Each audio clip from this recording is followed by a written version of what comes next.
honestly haven't done mushrooms in a while. It's probably been less than a year.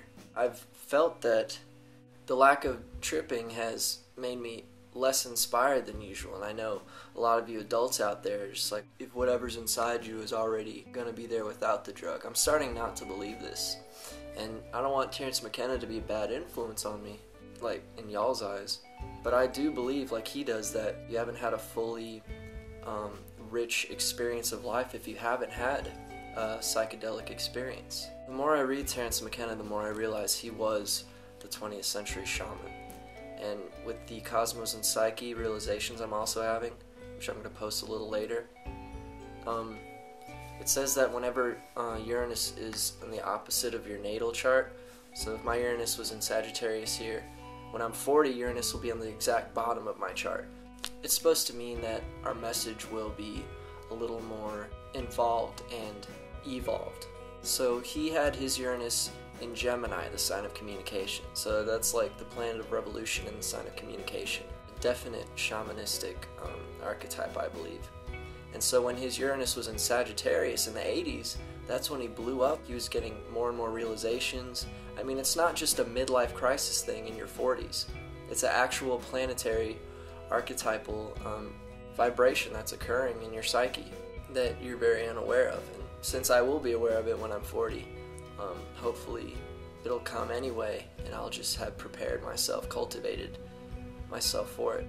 Uranus is in Pisces right now, so a lot of people are realizing that psychic activity does have a lot of evidence behind it. And when it gets into Aries, people will take action and use that to their benefit for a better life for yourself and others. I've never done acid, never done DMT or peyote. A lot of other drugs I know I'm not old enough for. I really find that on mushrooms I get a little overwhelmed. And so if that's the case, then why would I want to, have the trees turn into monsters? I don't believe the psychedelic experience is just for entertainment. You're supposed to be channeling the great guy in mind. Terrence McKenna said, whenever you have a great thought, it's not your thoughts, it's the thoughts of the guy in mind. And I don't want you to underestimate originality and be like, well, no one ever created anything. But I do believe that we are being given plenty of knowledge and that we're just ignorant and blind and not psychic enough to open our eyes to it. Terrence McKenna talks about seeing a UFO physically and talking to these strange elf machines that are constantly giving him information, and they bathe you in love if you're open to it. I mean, Americans pride themselves in multitasking. Well, do a fucking psychedelic. To all the haters, I'm not gonna let you ruin the destiny of humanity because you're the pussy. I believe we will have a huge explosion of enlightenment and consciousness around 2012.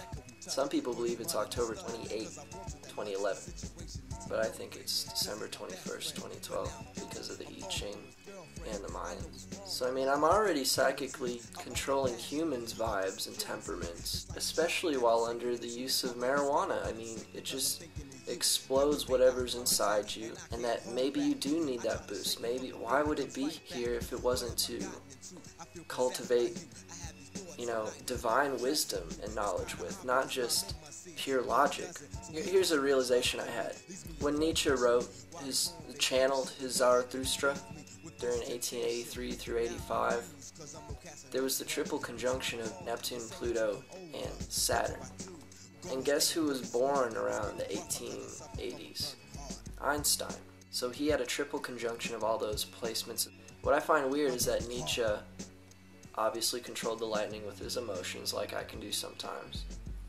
And it's funny how he realizes this when Einstein was born. The E equals MC squared. Energy is mass. It's a practical joke if you actually know about archetypes. Of course, they would never teach this, in 101 class, but hopefully I can take Richard Tarnas's archetypes class in Cali one day. Meet him and be like, you are a messenger. And I'm wondering if Richard Tarnas appreciates psychedelics as a common medium for channeling divine wisdom. I mean, I know he smoked weed probably, but has he gone deeper, and does he recognize its potential? He's a Pisces, Aquarius cusp, so it's the week of sensitivity, but I mean, like I said, mushrooms has freaked me out, but that's part of half a life, ain't it?